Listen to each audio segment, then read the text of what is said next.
আসসালামু আলাইকুম ভিউয়ার্স, আশা করি সবাই ভালো আছেন। নতুন একটি ব্লগে স্বাগতম। আজকের ব্লগটি হচ্ছে আমার বাইকে কিছু সমস্যা হয়েছে, সেই সমস্যাগুলো সমাধান করব। আর কি কি সমস্যা হয়েছে সেটা আগে বলে নিই। এক হচ্ছে বাইকের ক্লাচের সমস্যা হয়েছে, যার কারণে বাইক হঠাৎ করে বন্ধ হয়ে যাচ্ছে। আর সেকেন্ড হচ্ছে গিয়ার শিফটিং এর সমস্যা, গিয়ার শিফটিং এর সময় একদমই ব্লক হয়ে যাচ্ছে, যেটা গিয়ার চেঞ্জ করে। আরো কি কি সমস্যা আছে সেগুলো আসলে মেকানিকের কাছে গেলেই ধরা পড়বে। তো এই ব্লগে শেয়ার করবো যে বাইকে কি কি সমস্যা হয়েছে এবং সমাধান করতে কত টাকা খরচ হয়েছে। রিকোয়েস্ট করবো সম্পূর্ণ ব্লগটি দেখবেন, যাদের বাইক আছে হয়তো আপনাদের উপকারে আসতে পারে। ভিডিও শুরুর আগে একটা রিকোয়েস্ট, লাইক দিয়ে চ্যানেলটি সাবস্ক্রাইব করে দিবেন। পেজ থেকে দেখলে পেজটি ফলো দিয়ে ভিডিওটি শেয়ার করে দিবেন। তো লেটস গেট স্টার্ট ফ্রেন্ডস। এই হচ্ছে আমার বাইক অ্যাপাচি RTR 4B160। তো বাইকে বেশ কিছু প্রবলেম হয়েছে। এক হচ্ছে এই ক্লাচ, দেখুন একদম ক্লোজ চলে আসছে।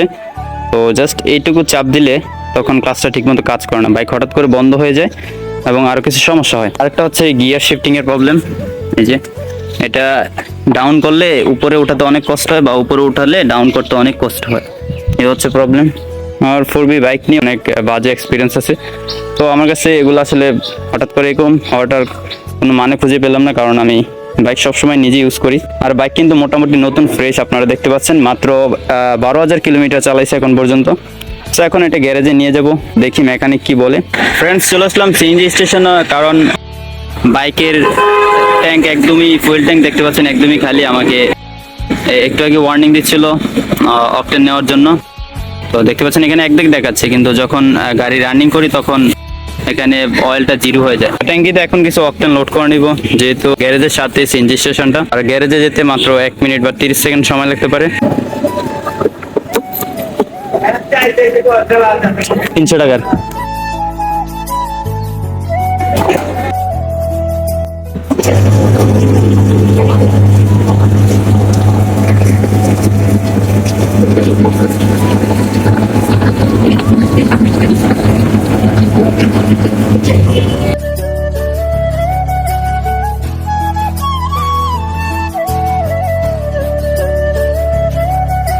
তো ফ্রেন্ডস, 300 টাকার তেল নিয়ে নিলাম। ট্যাঙ্কিতে সামান্য পরিমাণ দেখা যাচ্ছে, 300 টাকার তেল আসলে কিছুই না, কারণ 130 টাকা লিটার তেল। তো এখনই গ্যারেজে চলে যাব, তেল নেওয়া শেষ। দেখি কত দাগ দেখায়। 2 দাগ উঠে গিয়েছে। তো এটা দ্রুত শেষ হয়ে যাবে, সামান্য কিছু চালানোর পরে কিন্তু তেলটা শেষ হয়ে যাবে। তো আমরা এখন গ্যারেজে চলে যাব। তো ফাইনালি গাইস, গ্যারেজে চলে আসলাম।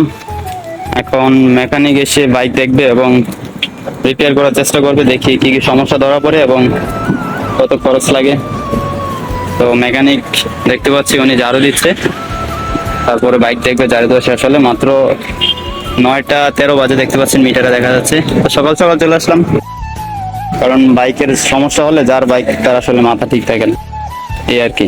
যাই হোক, দেখি সামনে কি হয়। বাইকের কাজ শুরু হয়ে গিয়েছে, দেখতে পাচ্ছেন। প্রথমে ক্লাচটা ঠিক করে নিচ্ছে, ওটার লুজটা একটু টাইট করে নিল, দেখি ঠিক হয়েছে কিনা। এখন ঠিক আছে, আগের মতো হয়ে গিয়েছে, দেখতে পাচ্ছি। চালানোর পর বোঝা যাবে। তাই গিয়ার শিফটিং এর সমস্যা চালায় দেখতেছে মেকানিক, তারপর আইসা রিপেয়ার করবে। সবাই চলে যাচ্ছে রোডে চেক দেওয়ার জন্য।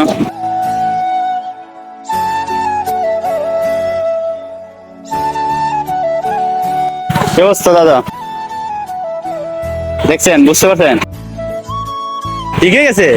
ও ক্লাস না ঠিক হয়েছে, আর গিয়ার শিফটিং ক্লাসে লেগে গিয়েছে ও গাইস ঠিক হয়ে গেছে। তো আমি এখন একটু চালাই দেখবো যে আসলে ঠিক হয়েছে কিনা, তারপরে বুঝতে পারবো। সামান্য একটু রাইড দিলাম, রাইড দেওয়ার পরে বুঝতে পারলাম মোটামুটি এখন ঠিক আছে। তবে ক্লাচটা বেশি রিলিজ দেওয়ার পরে বাইকটা দৌড়াচ্ছে এবং কেমন যেন অস্বাভাবিক মনে হচ্ছে, মানে আগের মতো স্মুথ এক্সপিরিয়েন্স পাচ্ছি না। ঠিক আছে, তো এখন এটা মেকানিককে বলতে হবে।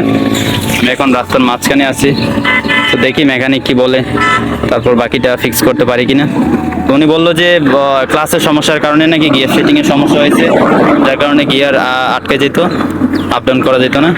ক্লাসটা ঠিক করে পরে করে ঠিক হয়ে গেছে, দেখলাম ঠিক আছে, ওনার কথা ঠিক আছে। এখন গিয়ার শিফটিং ইজিলি হচ্ছে, তবে ক্লাসের ব্যাপারটা আর একটু ক্লিয়ার করতে হবে। সো আমি এখন আবার মেকানিকের কাছে চলে যাব। তো সুমন ভাইকে বিস্তারিত বললাম এবং উনি এখন ফিক্স করে দিবে বাকিটা, দেখি হয় কিনা। ফিক্স করার পর আবার একটু রাইড দিয়ে দেখবো যে আসলে ঠিক হয়েছে কিনা।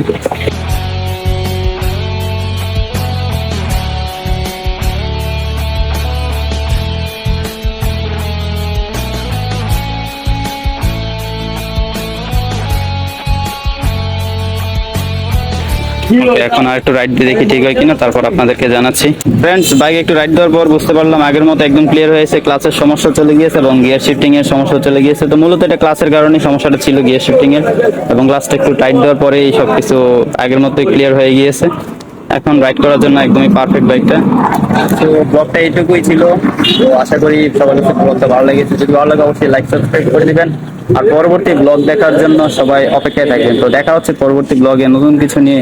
ততক্ষণ সবাই ভালো থাকুন, সুস্থ থাকুন, টাটা।